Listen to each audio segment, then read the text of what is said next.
Շատ անկեղծ պատասխան եմ, այդ մասով մի շարք գործողություններ կատարվում են։ Դրանց հատուկ առանձին հրապարակային դեռևս ներկայացնելու փուլը չենք արձանագրել, բայց գործողություններ ինտենսիվորեն կատարվում են։ Դուք գիտեք, որ նաև մենք ունենք միջազգային հեղինակություն ունեցող նաև փաստաբան գործընկերներ, որոնք եւս բավականին ակտիվ եւ ինտենսիվ ներգրավված են գործընթացի մեջ։ Դուք վստահ եմ նկատել եք ինչպես ԱՄՆ-ի,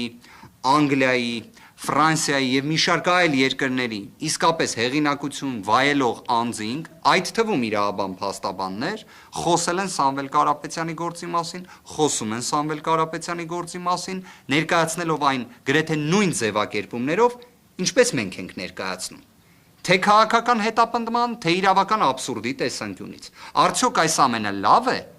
Գիտեք, եթե շատ սենց նեղ նայենք մեր գործի տեսանկյունից, այո, լավ է։ Արդյոք որպես Հայաստանի Հանրապետության քաղաքացիներ մենք այդ ամենին դրական ենք վերաբերվում, ոչ, որովհետև սկսած այսպիսի աբսուրդային գործերից, ավարտված, այսինքն մի կողմից կալանքը, մի կողմից սեփականազրկումը հեծի տեսանկյունից, ու այդ ամենընչի պայմաններում դրա միջազգային լայն հասանելիությունը ու տարբեր արձագանքները, դրանից ինչ ենք շահում։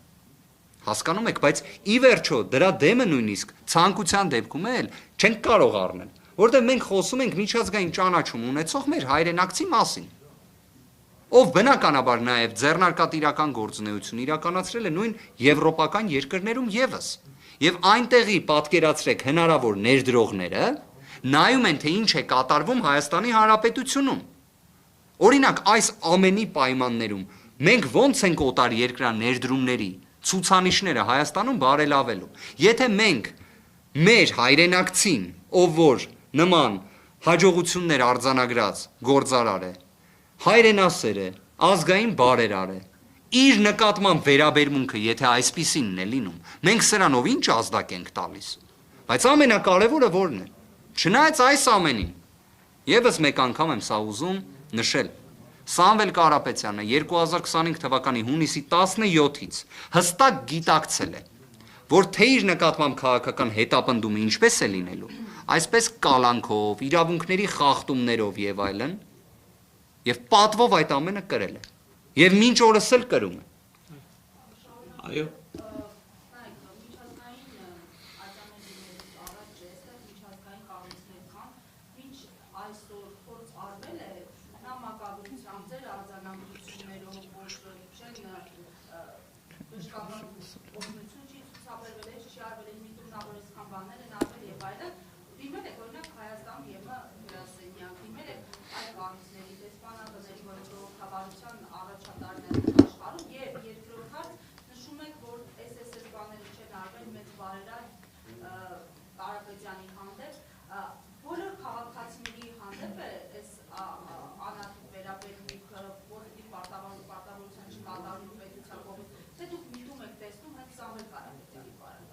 Որոշ ներկայացված խնդիրները համակարգային բնույթ են կրում, իսկապես Երևան կենտրոնում տեղի ունեցող որոշ պայմանների, մոտեցումների հետ կապված,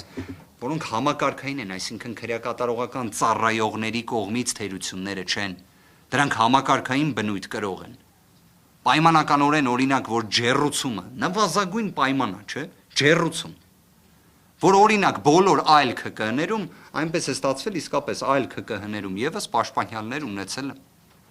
Քանի որ կալանքի ֆետիշը այդպիսինն է լինում։ Այնտեղ հոկտեմբեր ամսից ջեռուցումները արդեն ապահովված էր։ Երևան կենտրոն ՔԿՀ-ում այն ամբողջ ծավալով ապահովել է 2025 թվականի դեկտեմբերից, երբ միշտ եղել է նոյեմբեր ամսից։ Կարող եմ հետևություն անել, որ այստեղ միտում կար։ Այո, կարող ենք։ Բայց այդ միտումից տուժել է մենակ Սամվել Կարապետյանը, ոչ։ Նաև մեր սրբազանները, նաև այլ անձինք, որոնք կալանավորված են եղել կամ կալանավորված են Երևան կենտրոն ՔԿՀ-ում։ Բայց նաև կան հարցեր, որոնք իսկապես կոնկրետ թիրախավորված միտում են իրենց մեջ պարունակում։ Եվ դա նաև եւս հերթական ցուցիչն է քաղաքական հետապնդման։ Այլ հարց, որ այդ ամենի պայմաններում, երբ այսպիսի ապօրինություններ, այսպիսի խայտառակ խախտումներ տեղի են ունենում, դիմացը լինում է Սամվել Կարապետյանը, որը այդ ամենին, չնայած այդ ամենին, որևէ մեկի նկատմամբ չարությամբ չի լցվում պատվով այդ ամենը տարել է եւ տանում է։ Որովհետեւ վերջինս գիտակցել է, թե ինչ պատասխանատվություն ինքը ունի։ Այնպես ինչպես մեզանից շատ շատերը։ Ինչի ինչ որ մեկը պատկերացնում է, որ եկեղեցին պետք է անպաշտպան լինի։ Հա կան մարդիկ, որոնք տենց պատկերացնում են, բայց կարծում եմ այդ մարդիկ սխալվել են։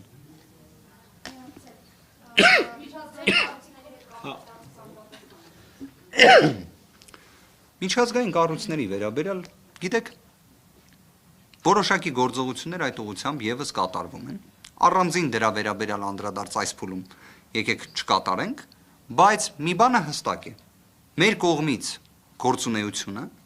մեր կողմից կոնկրետ այս գործով խախտումների վերաբերյալ արձանագրումները, ապօրինությունների վերաբերյալ արձանագրումները կատարվում են հրապարակային։ Հրապարակային։ Իսկ որպես անձ, ով որոշակի աշխատանքային փորձ ունեցել է միջազգային կառույցների, ինչպես նաև դեսպանատների հետ, վստահ եղեք, բոլոր հրապարակային հնչեղություն ունեցող գործերի վերաբերյալ տվյալները տրամադրվում են նշված կառույցներին։ Իրենց կողմից էլ է մոնիտորինգ իրականացվում։ Ես դրա վերաբերյալ այս փուլում եկեք հատուկ պատասխան չներկայացնեմ,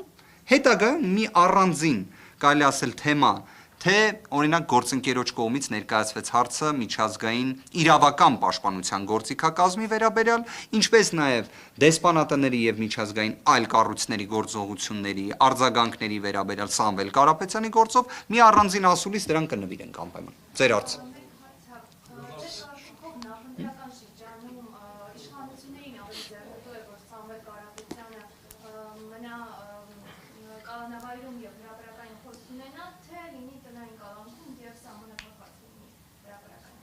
Բարդ հարց եք տալիս, կարծում եմ դրա երևի թե հենց ուղիղ հասցեատերը հանդիսանում են իշխանությունները, քանի որ Սամվել Կարապետյանի նկատմամբ քրեական վարույթը, այս քաղաքական հետապնդումը ուղիղ քաղաքական պատվերի արդյունք է, որի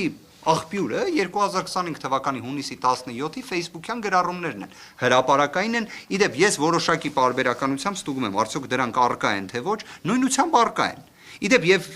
օրինակ հարց հնչեց միջազգային մի շարք գործընկերների հետ, նաև բարձրաստիճան, օրինակ իրենց հետ հանդիպումների ժամանակ, երբ ես պատմում էի, որ Հայաստանի Հանրապետության վարչապետը Սամվել Կարապետյանի վերաբերյալ նման ձևակերպումներ է օգտագործել, առաջին արձագանքը նա էր, որ իրենք չէին հավատում։ Երբ թարգմանությունը պատշաճ, այսպես ասած, փոխանցում էինք, նոր դրանից հետո հավատում էին։ Այդ աստիճան իրենց համար անհնարին էր թվում դա։ Նույնությամբ, օրինակ, անհնարին էր թվում, որ Հայաստանի Հանրապետության գործադիր իշխանության ղեկավարը կարող է պահանջել կաթողիկոսի հրաժարականը։ Օրինակ, երբ այդ համեմատականը անցկացնում ենք, որ օրինակ Ֆրանսիայի նախագահ մի օր էլ վերկանա եւ Facebook-յան գրառում անի, որ Հռոմի Պապը պետք է հրաժարական տա։ Ելնելով XY հանգամանքներից, իրենք ժպտում էին, բայց երբ իրենց ներկայացնում էին, որ Հայաստանի Հանրապետությունում դա տեղի է ունենում, էլ չէին ժպտում։ Հիմա վերադառնալով բուն ձեր հարցին, իսկապես պատասխանը այնտեղից պետք է ստանալ։ Անկեղծորեն, այն, որ Սամվել Կարապետյանի հրապարակային խոսքից, Սամվել Կարապետյանից ինքնին, կներեք այլ բառը չօգտագործեմ, արկա է վախ։ Ուրիշ բացատրություն չկա։